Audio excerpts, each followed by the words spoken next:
Well, good morning, Ben Davis Christian Church. If I haven't had the pleasure of meeting you yet, my name is Matthew Rote, and as Ryan said, I am the summer intern, and I'm excited to be here with you. And if we haven't met yet, you can find me out in the lobby. Hey, Dad. I want to ask you a question this morning to start us off. Have you ever walked into a space, a place full of people, and whenever you entered that place, you felt unwelcome? You didn't just feel unwelcome, but you didn't feel like there was a spot there for you. You didn't feel like you belonged. Can you think of a story like that in your life?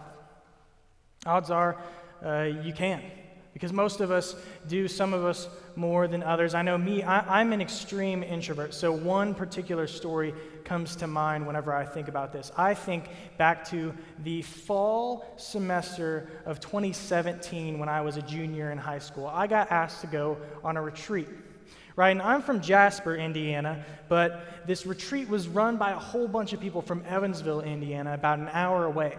But just because of some connections I had with people that were working the retreat from Jasper, I made my way into this group of people that I didn't really know. And the other draw for it, for me, was that it was taking place at a summer camp where I grew up. In fact, I started as a camper there myself about 15 years ago.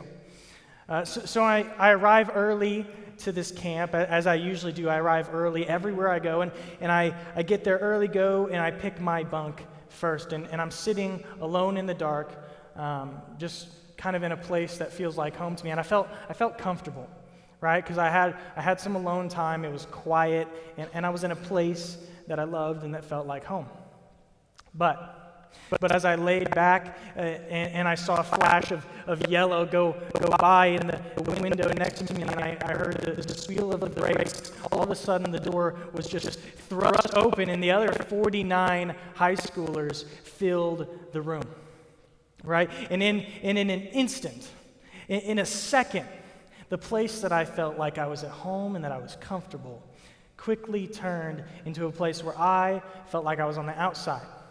Right, and it seemed like this group of people had already gotten to meet each other. They already shared stories, and they're all extroverts, right? So they're complete opposites of me. They're all just trying to outdo each other with how much they can talk and how loud they can say things. I was uncomfortable.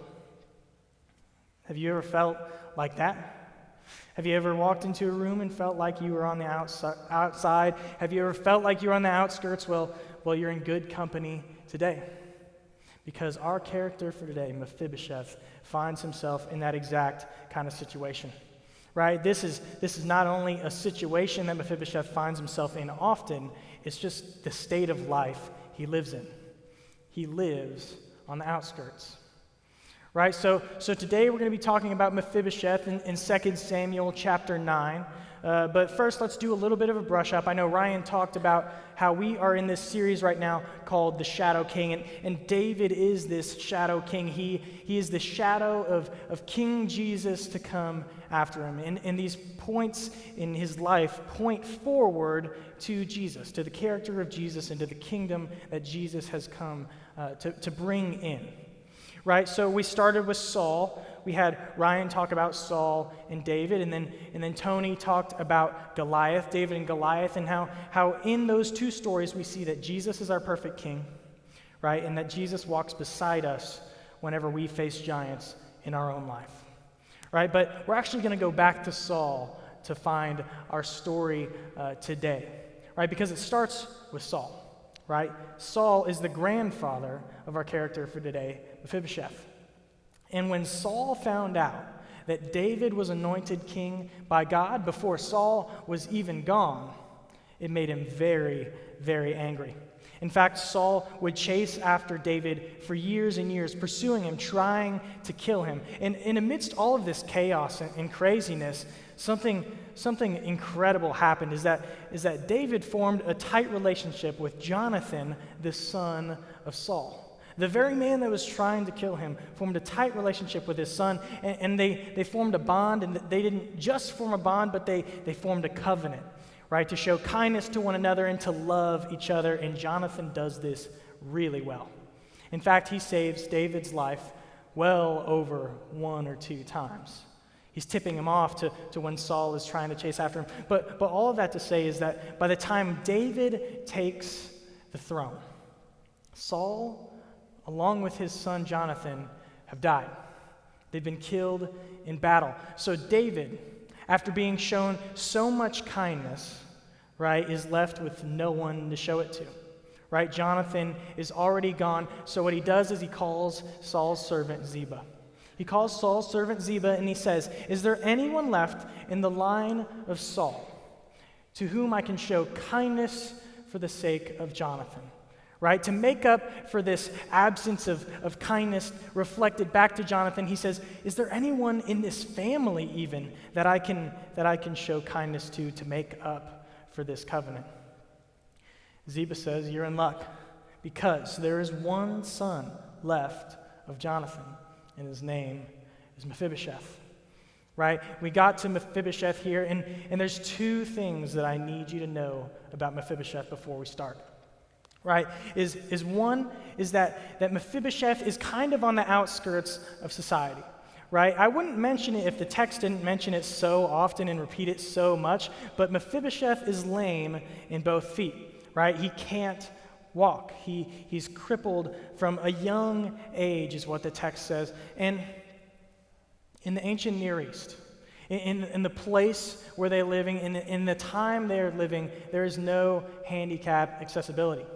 Right? There's no ramps. There's nothing to take care of someone like this in society. So oftentimes, someone in Mephibosheth's situation would either die or be a beggar on the streets, the low outcast of society.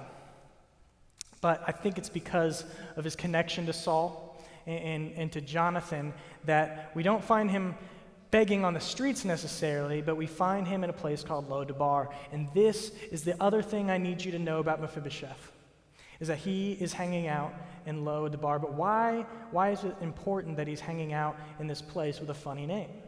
It's important because no one would find themselves in Lo-Debar on purpose.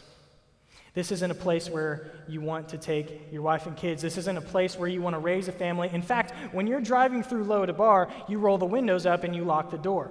Right? This is not a place you want to be. So what on earth is someone like Mephibosheth doing there? Well, he's hiding. He's hiding, and the person he's hiding from is David. Because of this very reason, is that in the ancient Near East, in the time where David is ruling, it was completely customary and expected that the king who takes the throne will kill everyone in the line of the king before them to protect their own throne. Kill anyone that could possibly be an heir or a threat to their own throne. So Mephibosheth is not only on the outskirts, in the lowest point in society, but he's found himself in Lo-Debar, hiding and quivering in fear.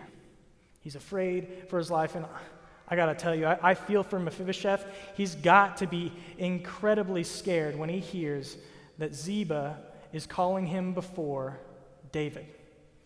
Ziba has fetched him to bring him before David, the very king that he's hiding out and afraid for his life from. Right? So it's got to be frightening to get that message that you are being called before the king that you think will kill you. And that is where we pick up our story today.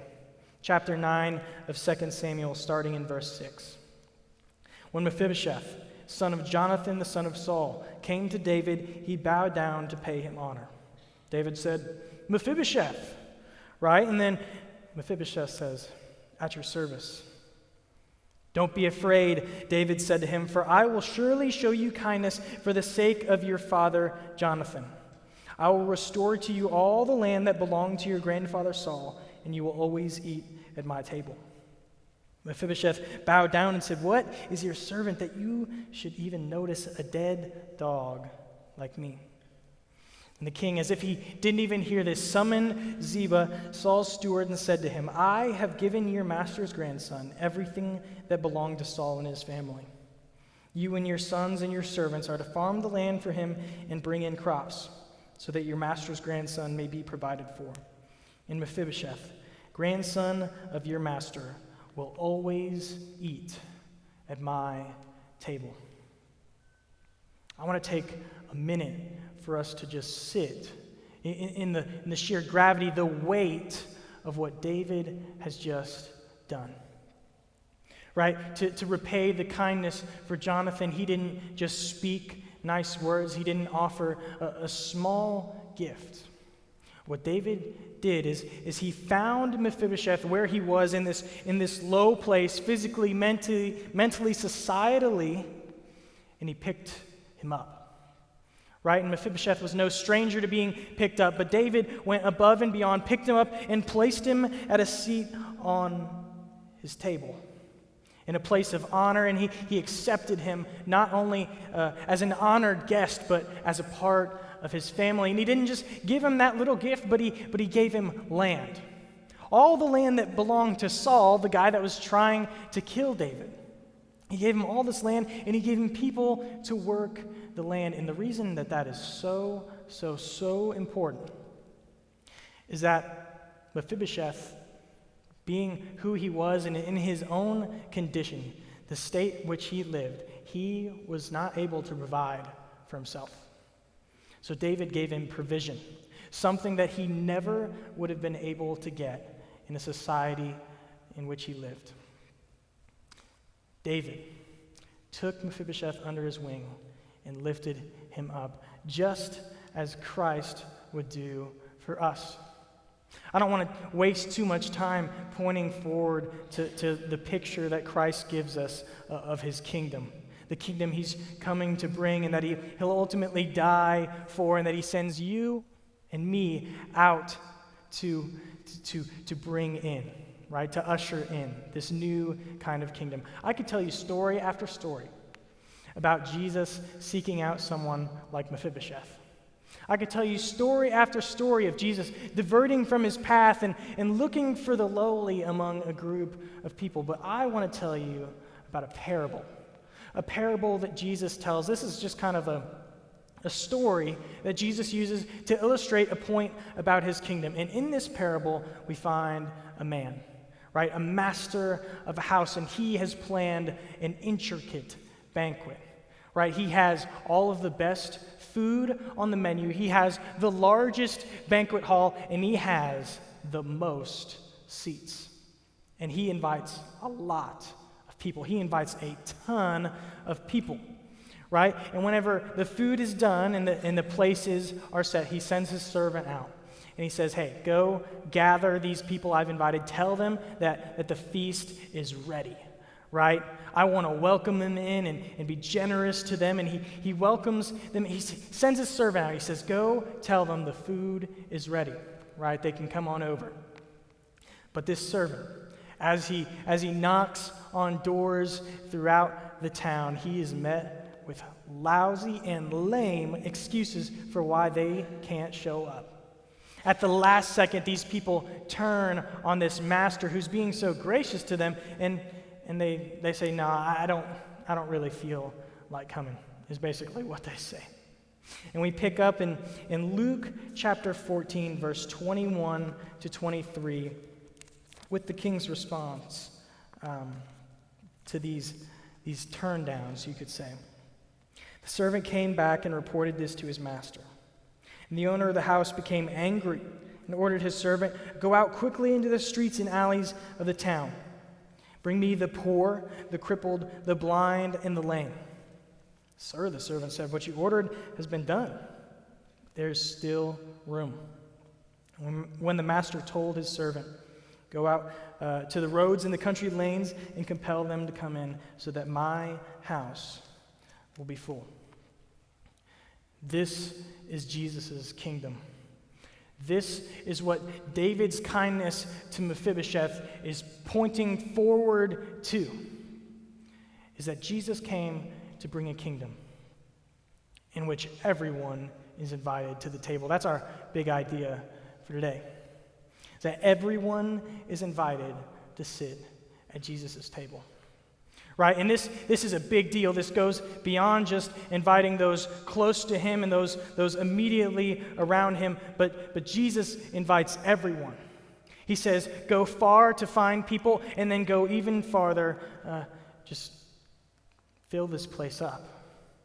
I want this place to be full. And the word invited there does have a bit of context to it, right? So an invitation doesn't mean that everyone invited is going to accept that invitation, right? Because as we've seen already, many are going to turn down this incredible generosity and hospitality.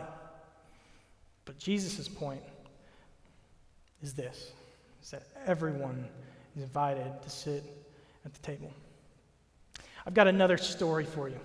And I'd be willing to bet that each of us can, almost on command, think of a time where we've been left out. Where we've been left out, where we've been on the outskirts, where we felt uncomfortable in a group of people. But I think sometimes we are the ones that miss the point, that mess this up. I remember on a Wednesday night, I was at youth group in my church. This was a little bit before this retreat, so it was probably maybe freshman year. We'll go with that. Freshman year of high school, I'm sitting at my round white table, one of those folding tables, at a colorful chair, and I remember looking up from my Dixie plate of sausage pizza to be met with a familiar face. I was met with a face that I recognized because me and this face went to school together all our life. Right, this person that I was met with, I recognized, but I didn't expect to see. And the reason was that this guy was a troublemaker. Big old troublemaker. This guy didn't just get a few detentions in his time. This guy was expelled, suspended. He was the ringleader of all the troublemakers in our school. This was a tough guy. And I remember thinking to myself, and mind you, I've burned this memory into my brain for a specific reason, because I don't want to forget where I once was, is that this thought went through my mind. I thought, what on earth is someone like that doing in my good Christian youth group? Matthew's not just an introvert, but he's a well-behaved kid. I follow all the rules. I got it down to a T. I don't get in trouble. I've never even had a detention in my life. What is someone like this doing at my good Christian youth group? And let me tell you, the irony of it is that I was playing drums in the worship band at the time, and I probably loaded up when the countdown went down. And we sang songs about how gracious God is, that he would come down and save sinners like you and me. I've burned that into my brain because I need to remember that sometimes we fail to invite everyone to the table, especially those that Jesus himself would have sought out to make sure they knew they had a seat. The way I see it, there's two different people in the room today. All right, we're going to call them person one and person two, but the numbers don't matter. Person one, you're like me, right? You claim to be a follower of Christ. You have taken your seat at the table, right? And then person two would be someone that's not been baptized yet, not quite ready to make that commitment. Maybe you're here just to check this place out, check Jesus out, and that's all right. But I've got something to say to these two people. Person one, all right, I need you to hear this, that it is our goal to invite everyone to sit at the table. It is not our job to decide who is worthy of coming to the table, because Jesus already bled and died for every single one of them. And it's so important that we make sure our mission is to go out to every single person because of this reason, is that there are people in this world that feel like they're not welcome. There's people in this world that feel like they don't fit, like they don't have a place. There's people in this world that feel like they are not loved. But I wonder for the person that feels unwelcome because of something that they've done. I wonder what it would look like if we went out of our way to make sure that person knew that they didn't have to meet any prerequisites to meet Jesus, right? To have a seat at his table. There's nothing required of you to come to Jesus? What if we went out of our way to make sure that people knew that? There's people in this world that whenever you ask them or invite them to church, they'll laugh at you because they really, truly believe that if you knew what they have done, that you wouldn't accept them. And sometimes that's true of us. Sometimes we project that unwelcomeness onto someone, but someone else already died for them to be there. So what if we went out of our way to make people feel welcome? There's people that don't feel like they fit, right? There's people where it is normal for them, right? A part of their normal life is walking into a room full of people, taking a look around and seeing that very few to no people look like them, live like them, walk like them, talk like them. There's people that it is a normal thing for them to walk into a room and just be met with cold stares. What if as a church, and I imagine a church, and I hope and I pray for a church where we let people know. Where we let people know that every single part of them that makes them different, that makes them stand out, and that usually makes them feel unwelcome is the very thing that makes the body of Christ beautiful. The very thing that makes the body of Christ beautiful is the thing that makes us different. Our diversity makes us beautiful. And what if we went out of the way to make sure that people's differences doesn't keep them from this place?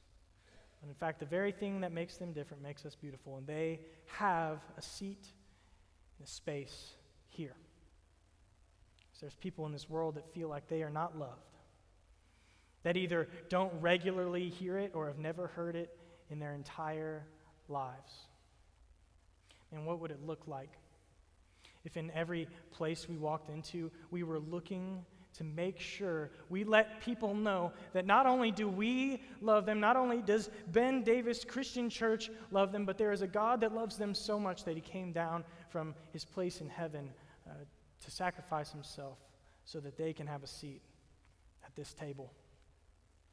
Guys, I imagine, I pray, and I dream about a church where we break our own schedules, where we look up and we see those people that don't feel welcome, that don't feel like they fit and that aren't loved, and we let them know that Jesus has welcomed them. He has given them a seat, and that he loves them. Person number 2. The way I see it, this is something that you need to hear today, is that Jesus died so that you could sit at his table. Won't you take your seat and join him? Right? Jesus sacrificed himself to give you a chance to sit at his table. And if you're like on the edge of baptism, like if you are ready to take that step and you've just been kind of waffling back and forth for a while, I would encourage you to picture Jesus right now, because he is sitting at the table and he is eagerly and excitedly patting the seat next to him. Please come take your seat next to me. I want you here. And today is all the more perfect of a day to take that step, right? To take your seat at the table and join him. And for the rest of you, if you're just checking this out, if you're not quite sure how you feel about Jesus yet, or how you feel about the church yet, or even this church, I'd encourage you to come have a conversation with me, with Ryan, with Tony, with anyone on staff here, or any trusted Christians in your life. Have that conversation. Because I encourage someone who's almost getting baptized that Jesus, to picture this Jesus eagerly awaiting them. He's doing the same thing for you, right? He wants you to sit right next to him, and there is no shortage of seats, right? Jesus has welcomed everyone to sit at his table. He has died for you to sit at his table. Won't you take a seat next to him? Let me tell you one more story. One more story to finish this up. So my first Sunday at Ben Davis Christian Church, my first Sunday I walked into a new place, into not only a new place, but a bunch of new people and a new type of work. And I walked up to Ryan that first Sunday, right, because I didn't start working during the week. I started on a Sunday, and I walked up to Ryan and I asked him, what is my job for Sunday mornings? What does an intern really do on Sunday mornings? And what he told me was this. He said, your job is just to meet people and make relationships, right? Form relationships, meet some new people. And what the introverted side of my brain told me, what I heard from that was this. You, Matthew the introvert, will be cold starting hundreds of conversations within an hour, right? Hundreds of people that you've never met before in your life. Your greatest fear has come true. You have to meet every single one of them. And I was a bit afraid, overwhelmed and frightened, because it's not something I'm usually comfortable doing. But let me tell you this. Let me tell you, the thing that changed it all was that I was invited. I was invited, and at no fault of anyone else, I felt unwelcome, but it was an extended invitation to go to backyard church, to go into someone's home, to go get a meal. It was that invitation that changed everything for me in an instant. In an instant, a place where I felt uncomfortable and alone. I felt like I could have a family here. I felt like I would be welcome, and that I have a place, and that I fit, and I not only fit, but I'm loved when I'm here. And I knew by the end of this summer, this wouldn't be an unfamiliar place to me. This would be another second home. It's an invitation that changed everything. David noticed Mephibosheth. And this is my favorite part of this entire text, because it is so appalling to someone like Mephibosheth, someone who's so far removed from the in crowd, so far removed from being loved and welcomed, that the very fact that he would be noticed, that David would even see him, was just unthinkable. And it changed his life, because David didn't just notice Mephibosheth. He picked him up and he put his arm around him and he said, I care about you. I love you like family. You are mine, and my God loves and cares about you. And Jesus saw. Everywhere he went, people flocked to him, but he went out of his way. He broke his routine to meet with specific people that needed him the most. And whenever he entered a room full of people, he scanned. And he was looking for the ones on the outside. He was looking for the Mephibosheths. He was looking for the you and me, and for those people that don't feel welcome, because he wanted to take them under his arm and say, I love you. You are mine, and you have a place at my table. Well, you and I look up.